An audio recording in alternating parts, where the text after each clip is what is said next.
வணக்கம். டான் தமிழொலியின் காலை நேர பிரதான செய்தி அறிக்கைகளுடன் இணைந்திருக்கின்றோம். செய்திகள் வாசிக்கும் நான் ரவீந்திரன் நிர்மல். முதலில் உள்நாட்டுச் செய்திகள். நேபாளத்தில் உள்ள இலங்கையர்கள் பாதுகாப்பாக உள்ளதாக தெரிவிக்கப்பட்டுள்ளது. நேபாளத்தில் நடைபெற்று வரும் மோதல்களினால் நேபாளத்தில் உள்ள 102 இலங்கையர்களும் இதுவரை எவ்வித பாதிப்பும் இல்லை என்று வெளிவிவகார அமைச்சர் தெரிவித்துள்ளது. காத்மண்டுவில் உள்ள இலங்கை தூதரகம் அந்நாட்டில் உள்ள சமூக ஊடக குழுக்களுடன் நெருக்கமாக பணியாற்றி வருவதாகவும் வெளிவிவகார அமைச்சு குறிப்பிட்டுள்ளது. சுமார் 102 இலங்கையர்கள் நேபாளத்தில் இருப்பதாகவும் அவர்கள் அனைவரும் பாதுகாப்பாக இருப்பதாகவும் இந்நேரத்திலும் அவர்களுக்கு தேவையான உதவிகளை வழங்க நேபாளத்தில் உள்ள இலங்கை தூதரகம் அவதானத்துடன் இருப்பதாகவும் வெளிவிவகார அமைச்சு தெரிவித்துள்ளது. இந்நிலையில் நேபாள நாட்டின் சட்ட ஒழுங்கை பராமரிக்கும் பொறுப்பை இராணுவத்தினர் மற்றும் பாதுகாப்பு படையினர் பொறுப்பேற்றுள்ளனர். சமூக வலைதளங்களுக்கு தடை விதிக்க அந்நாட்டு அரசு எடுத்த தீர்மானத்துக்கு எதிராக ஆரம்பமான இந்த போராட்டத்தால் இதுவரை 22 பேர் உயிரிழந்துள்ளதாக தெரிவிக்கப்பட்டுள்ளது. வாள்வெட்டு சம்பவத்துடன் தொடர்புடைய பிரதான சந்தேக நபர் போலீசாரால் கைது செய்யப்பட்டுள்ளார். வேலணை பகுதியில் அண்மையில் இடம்பெற்ற வாள்வெட்டு சம்பவத்துடன் தொடர்புடைய சந்தேக நபர்கள் தேடப்பட்டு வந்த நிலையில் பிரதான சந்தேக நபரை 10 நாட்களின் பின்னர் கைது செய்துள்ளதாக ஊர்காவற்றுறை போலீசார் தெரிவித்தனர்.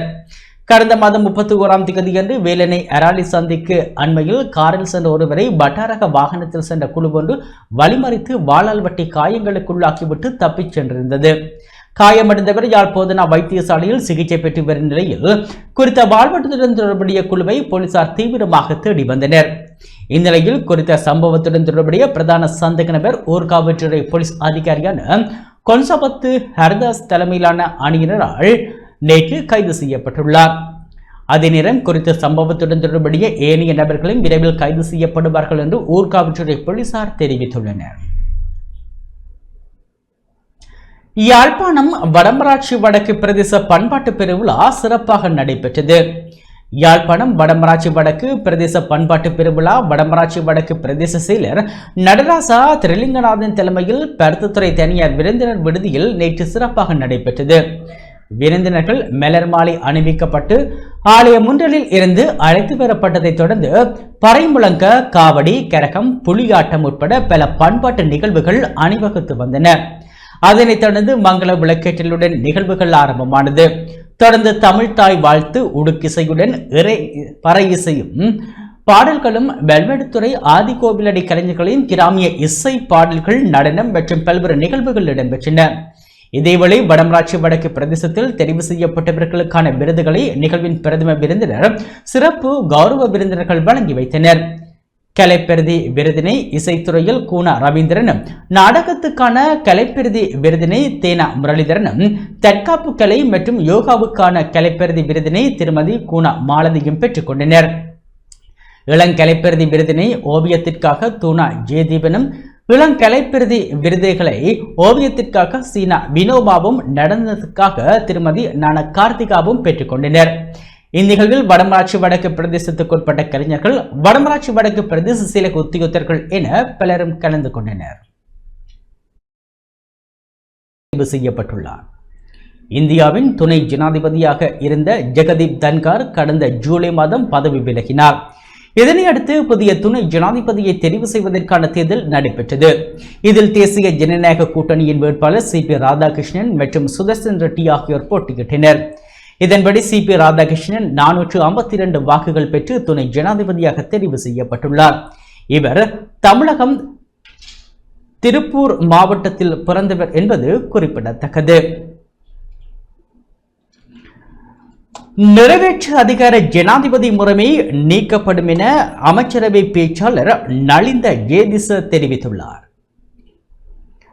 அரசியலமைப்பு திருத்தத்திற்கான நடவடிக்கைகள் விரைவில் ஆரம்பிக்கப்படும் எனவும் அதன்போது நிறைவேற்று அதிகார ஜனாதிபதி முறைமை நீக்கப்படும் எனவும் அமைச்சரவை பேச்சாளர் நலிந்த ஜேதிச தெரிவித்துள்ளார். நேற்று கொழும்பில் உள்ள அரசாங்க தகவல் திணைக்களத்தில் அமைச்சரவை தீர்மானங்களை அறிவிக்கும் ஊடகவியலாளர் சந்திப்பில் இவ்வாறு குறிப்பிட்டார். நிறைவேற்று அதிகார ஜனாதிபதி முறைமை தொடர்பில் கடந்த ஜனாதிபதி தேர்தலின் போது முன்வைத்த கொள்கை பிரகடனத்தில் தெளிவாக குறிப்பிட்டுள்ளோம். அரசியலமைப்பு திருத்தத்தின் போது நிறைவேற்று அதிகார ஜனாதிபதி முறைமை தொடர்பில் தீர்மானம் எடுப்பதற்காக மக்கள் எமக்கு ஆணையை வழங்கி இருக்கின்றனர். எனினும் அரசியலமைப்பு திருத்த நடவடிக்கைகளை நாம் இன்னும் ஆரம்பிக்கவில்லை. அதற்கு சற்று காலம் எடுத்துக்கொள்வதில் பிரச்சனை இல்லை என நினைக்கின்றோம். ஜனாதிபதி பதவியேற்று ஒரு வருட காலம் மாத்திரமே கடந்துள்ளது. அரசாங்கம் பதவியேற்று 10 மாதங்களே ஆகின்றன. எனினும் நாட்டின் அபிவிருத்திக்கான பல்வேறு அமைச்சரவை பத்திரங்கள் சமர்ப்பிக்கப்பட்டிருக்கின்றன. அந்த வகையில் முதலில் பொருளாதாரத்தை ஸ்திரப்படுத்துவதே எமது இலக்காகும். பொருளாதாரத்தை ஸ்திரப்படுத்தி மக்களின் வாழ்வாதாரத்தை கட்டியெழுப்ப வேண்டும். அதற்கிடையில் ஊழல் மோசடிகளுக்கு எதிரான சுற்றி வளைப்புகளிலும் அரசாங்கம் ஈடுபட்டு வருகின்றது. சர்வதேசத்தின் நம்பிக்கையையும் பெற்று வருகின்றோம். இவற்றுக்கு மத்தியில் அரசியலமைப்பு திருத்தத்திற்கான நடவடிக்கைகளையும் விரைவில் ஆரம்பிப்போம். அதற்கமைய தற்போது முன்னாள் நிறைவேற்றதிகார ஜனாதிபதிகளுக்கான சிறப்புரிமைகளை நீக்குவதற்கான சட்டமூலம் சமர்ப்பிக்கப்பட்டுள்ளது. முன்னாள் ஜனாதிபதிகளுக்கு வழங்கப்பட்டுள்ள சிறப்புரிமைகள் திரைசேரிக்கு ஏற்படும் சுமை சிறப்புரிமைகளால் திரைசேரிக்கு ஏற்படும் சுமை அதனால் அதிகரிக்கும் மறைமுக வரி என்பவற்றால் தான் மக்கள் நிறைவேற்றதிகார ஜனாதிபதி முறைமை ஒழிக்கப்பட வேண்டும் என கூறுகின்றனர். அதனால் சிறப்புரிமைகளை நீக்குவதற்கான சட்டமூலத்தை சமர்ப்பித்துள்ளோம். இதற்கு எதிராக ஒரு தரப்பினர் நீதிமன்றம் சென்ற போதிலும் அதனை சாதாரண பெரும்பான்மையுடன் நிறைவேற்ற முடியும் என உயர்நீதிமன்றம் தீர்ப்பளித்துள்ளது. நாடாளுமன்றத்தில் சகல உறுப்பினர்களும் இதற்கு ஆதரவாக வாக்களிப்பர் என நம்புகின்றோம். ஓய்வு பெற்ற ஜனாதிபதிகளின் சிறப்புரிமைகளுக்காக திரைசேரி பெரும் சுமையை சுமக்க வேண்டும் என எதிர்க்கட்சிகள் எண்ண வேண்டிய தேவையில்லை என நினைக்கின்றோம். வாக்களிப்பின் போது இது தொடர்பில் எதிர்க்கட்சிகளின் நிலைப்பாடுகளை அறிந்து கொள்ள முடியும். இது முன்னாள் ஜனாதிபதி மஹிந்த ராஜபக்ஷவை மாத்திரம் இலக்கு வைத்து அறிமுகப்படுத்தப்பட்ட சட்டம் மூலமல்ல. சட்டம் நடைமுறைப்படுத்தப்பட்ட பின்னர் சகல முன்னாள் ஜனாதிபதிகளும் சட்டத்துக்கு அமைவாக செயற்படுவார்கள் என்ற நம்பிக்கை உள்ளது என குறிப்பிட்டுள்ளார். யாழ்ப்பாணம் தென்மராட்சி வரணி பகுதியில் நேற்று இரவு இளைஞர் ஒருவர் மீது தாக்குதல் நடத்தப்பட்டுள்ளது. யாழ்ப்பாணம் தென்மராட்சி வரணி சிட்டிவீரம் கண்ணகியம்மன் ஆலயத்துக்கு முன்பாக இளைஞர் ஒருவர் மீது தாக்குதல் நடத்தப்பட்டுள்ளது. வரணி மாசேரி பகுதியை சேர்ந்த இளைஞர் ஒருவர் கொடிகாமம் பருத்துத்துறை வீதியால் பயணித்துக் கொண்டிருந்த போது ஆலயத்துக்கு முன்பாக நின்ற இனம் தெரியாத இளைஞர் குழு தாக்குதல் நடத்தியுள்ளது. இதனால் படுகாயமடைந்த இளைஞர் சாவகச்சேரி ஆதார வைத்தியசாலையில் அனுமதிக்கப்பட்டு மேலதிக சிகிச்சைகளுக்காக யாழ்ப்பாணம் போதனா வைத்தியசாலைக்கு மாற்றப்பட்டுள்ளார். தாக்குதல் நடத்திய இளைஞர் குழு தப்பிச் சென்ற நிலையில் கொடிகாமம் போலீசார் விசாரணைகளை முன்னெடுத்து வருகின்றனர். மட்டக்களப்பு சத்திருக்கொண்டான் படுகொலையின் 35வது நினைவு தினம் அனுஷ்டிக்கப்பட்டது. மட்டக்களப்பு சத்திருக்கொண்டான் படுகொலையின் 35வது நினைவேந்தல் நிகழ்வு சத்திருக்கொண்டான் படுகொலையை நினைவுகூரும் தூபியில் நடைபெற்றது. சத்திருக்கொண்டான் நினைவேந்தல் குழுவின் ஏற்பாட்டில் நடைபெற்ற அஞ்சலி நிகழ்வில் படுகொலை செய்யப்பட்ட உறவுகளை நினைவு கூர்ந்து சுடர் ஏற்றப்பட்டு மலரஞ்சலியும் செலுத்தப்பட்டது. படுகொலை செய்யப்பட்டவர்களின் உறவினர்கள், அருத்தந்தையர்கள், மனிதுரிமை செயற்பாட்டாளர்கள், சிவில் அமைப்புகளின் பிரதிநிதிகள், மட்டக்களப்பு மாநகர முதல்வர் சிவம் பாக்கியநாதன், முன்னாள் நாடாளுமன்ற உறுப்பினர் பாவண்ண அரியநேத்திரன், உள்ளூராட்சி மன்ற உறுப்பினர்கள், பொதுமக்கள் என பலரும் அஞ்சலி நிகழ்வில் கலந்து கொண்டனர். 1990ஆம் ஆண்டு செப்டம்பர் மாதம் 9ஆம் தேதி கொக்குவில் பென்னிச்சையடிய பிள்ளையாரடி சத்திருக்கொண்டான் உள்ளிட்ட பிரதேசங்களை சேர்ந்த 85 பெண்கள், 10 வயதுக்குட்பட்ட 42 சிறுவர்கள், 25 வயோதிபர்கள் உட்பட 186 அப்பாவி பொதுமக்கள் விசாரணைக்கென அழைத்துச் செல்லப்பட்டு படுகொலை செய்யப்பட்டிருந்தமை குறிப்பிடத்தக்கது.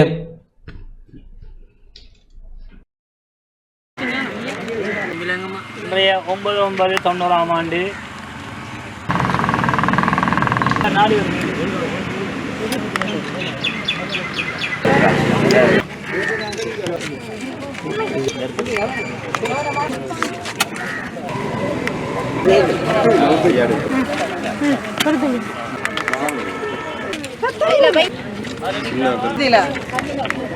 சரி போயிட்டு வாங்க.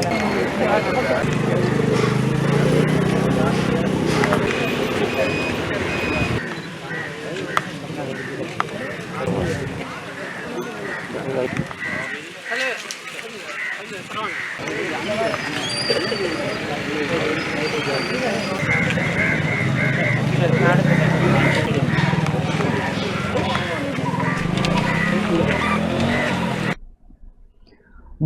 கடற்பரப்பில் சட்டவிரோத கடற்றொழில் செயற்பாடுகள் கட்டுப்படுத்தப்பட வேண்டும் என நாடாளுமன்ற உறுப்பினர் தூணா ரவிகரன் வலியுறுத்தியுள்ளார்.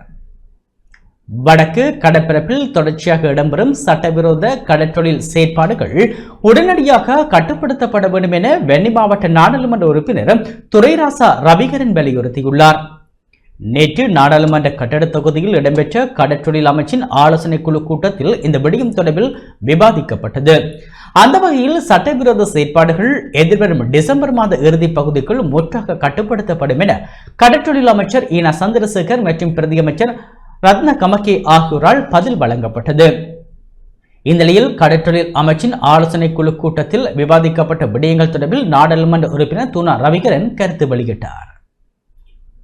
இந்திய மீனவர்கள் யாழ்ப்பாணம், மன்னார், கிளிநொச்சி, முல்லைத்தீவு ஆகிய பிரதேசங்களின் கடல் எல்லைக்குள் சட்டவிரோதமாக நுழைந்து சுமார் 18 வகையான சட்டவிரோத மீன்பிடி உபகரணங்களை பயன்படுத்தி இலங்கைக்கு சொந்தமான மீன் வளத்தை இலங்கை மீனவர்கள் பயன்படுத்தும் அல்லது வாழ்வாரத்துக்காக பயன்படுத்தப்படும் மீன் வளத்தை முற்றுமுழுதாக அழித்து கொண்டிருக்கின்றார்கள் என்ற விடயமும், சட்டவிரோதிகள் இந்த பகுதிகளில் சட்டவிரோத தொழிலை ஈடுபடுத்தி சட்டவிரோதமற்ற தொழில்களை செய்யும் எங்களுடைய மீனவர்களுக்கு இடைஞ்சலாக இருக்கின்றார்கள் என்ற விடயத்தையும் கடந்த கூட்டத்தில் நான் சுட்டிக்காட்டிய விடயம் நிகழ்ச்சிகளில் குறிக்கப்பட்டு வந்தது. அந்த விடயத்தில் தாங்கள் கூடுதல் கரிசனையோடு ஈடுபட்டுக் கொண்டிருப்பதாகவும், முன்பு மாதிரி இப்போது இல்லை, குறைந்து விட்டது என்றாலும் வார டிசம்பர் அளவில் இந்த சட்டவிரோத தொழில் நடவடிக்கைகளை அது எதுவாக இருந்தாலும் தாங்கள் அதை கட்டுக்குள் கொண்டு வந்துடுவோம். இது சம்பந்தமாக கடற்படையோடும் போலீசாரோடும் தாங்களும் நிறைவாக இதை பற்றி கதைத்து விட்டோம். அந்த வகையில் ரவிகரன் அவர்களால் கொண்டு வரப்பட்ட இந்த தீர்மானத்தை நாங்கள் ஏற்றுக்கொள்வதோடு இதற்குரிய நடவடிக்கைகளை தாங்கள் எடுப்போம் என்று அமைச்சர் அவர்களும் பிரதி அமைச்சர் அவர்களும் இந்த கருத்தினை தெரிவித்தார்கள். இலங்கை முழுவதும் இந்த சட்டவிரோத தொழில் நடவடிக்கைகள் தடுக்கப்பட வேண்டும் என்ற கருத்து தெரிவிக்கப்பட்டது. அதை அவர்கள் ஏற்றுக்கொண்டதை நான் தெரிவிக்க விரும்புகிறேன். யாழ்ப்பாணம் குருநகர் பகுதியில் போதைப் பொருளுடன் 4 இளைஞர்கள் கைது செய்யப்பட்டுள்ளனர். யாழ்ப்பாணம் குருநகர் பகுதியில் 110 மில்லிகிராம் ஹெரோயின் மற்றும் 30 மில்லிகிராம் ஐஸ் போதைப் பொருளுடன் 4 இளைஞர்கள் கைது செய்யப்பட்டுள்ளனர். யாழ்ப்பாணம் மாவட்ட சிரேஷ்ட போலீஸ் அத்தியட்சகரின் கீழ் இயங்கும் போலீஸ் புலனாய்வு பிரிவினருக்கு கிடைத்த இரகசிய தகவலின் அடிப்படையில் யாழ்ப்பாணம் மாவட்ட போதைப்பொருள் தடுப்பு பிரிவினரால் இந்த கைது நடவடிக்கை முன்னெடுக்கப்பட்டது. 18, 21, 22 மற்றும் 23 வயதான 4 இளைஞர்கள் இவ்வாறு கைது செய்யப்பட்டனர்.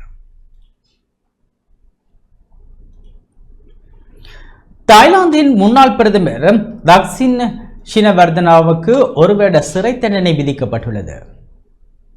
தாய்லாந்தின் முன்னாள் பிரதமர் தக்சின் ஷினவர்தனாவுக்கு அந்நாட்டு உயர் நீதிமன்றம் 1 வருட சிறை தண்டனை விதித்துள்ளது. தாய்லாந்து உயர் நீதிமன்றம் முன்னாள் பிரதமரும் கோடீஸ்வரனுமான தக்சின் ஷினவர்தனாவை 1 வருடம் சிறையில் அடைக்க உத்தரவிட்டது. முன்னாள் பிரதமர் கடந்த ஆண்டு வைத்தியசாலையில் நீண்ட காலம் தங்கியிருந்தமை சட்டவிரோதமானது என உயர்நீதிமன்றம் தீர்ப்பளித்துள்ளது.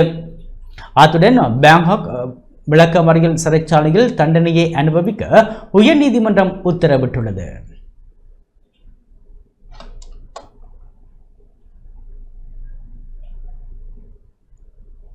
இத்துடன் எமது இந்த செய்தி அறிக்கை நிறைவு பெற்றது. தொடர்ந்தும் எமது நிகழ்ச்சிகளுடன் இணைந்திருங்கள். வணக்கம்.